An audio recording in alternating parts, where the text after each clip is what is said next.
Right, you may remember months and months ago I bought a Chinese diesel heater to put in the camper van. It's taken a while, but it's finally done. All thanks to Mike, because I'm absolutely useless. So Mike's done all the work on this. I can't take credit for it. So big thank you, Mike. So let's have a look. So here we are with it all in situ. That's the diesel heater. That's the fuel tank. These are wires, obviously. That's the fuel pump there.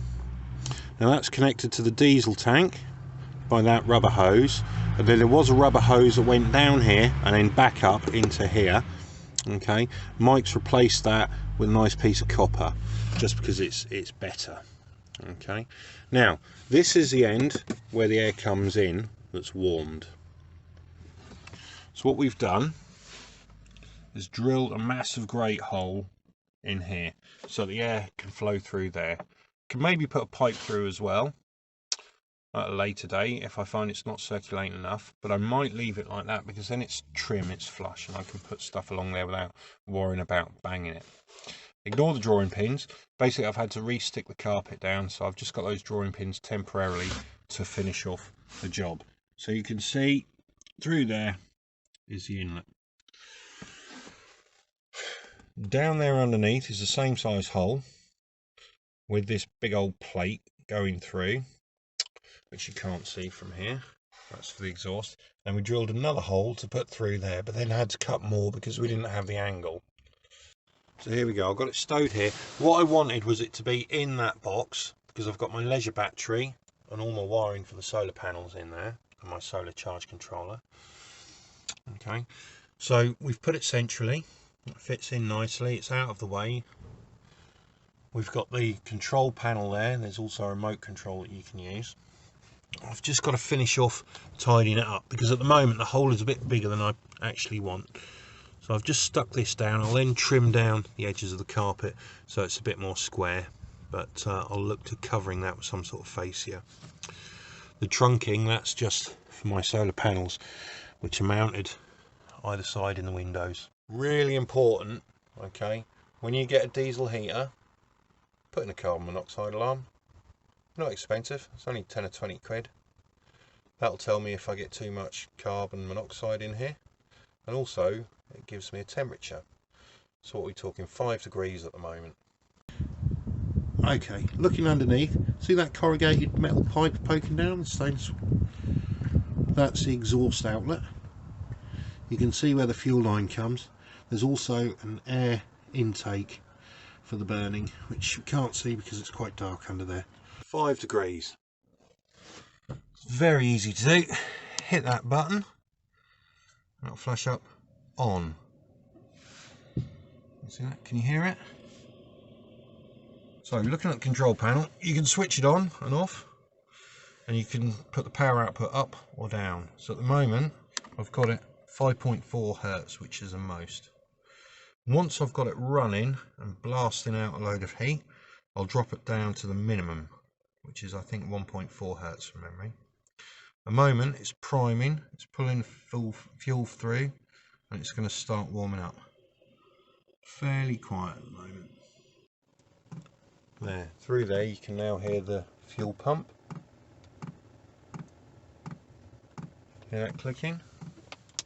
As you can hear, it's quite noisy in the exhaust. That's increasing. That actually makes me sound like I'm about to take off, I think. Kind of cool though. Let's just listen to that for a while, pretend it's a light.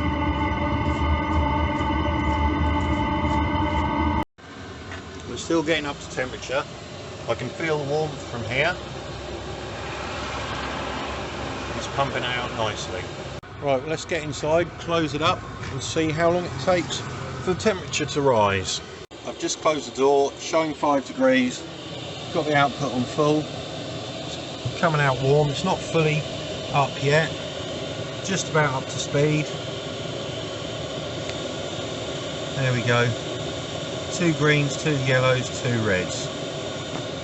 It's not putting out full heat yet, but it's not far off. A few minutes in, she's pumping out a lot of heat there. My legs are getting warm and we're up to 6 degrees already. So now I'm just going to drop the temperature down to the minimum because I don't need it pumping out that much.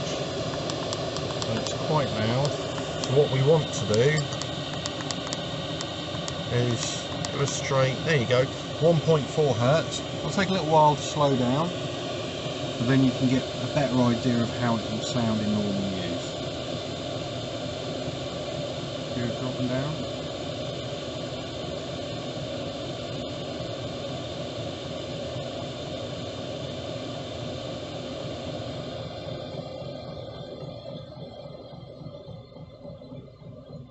You hear the pump slowing down too. It's become more economical as well because obviously it's drawing less fuel through and burning less fuel.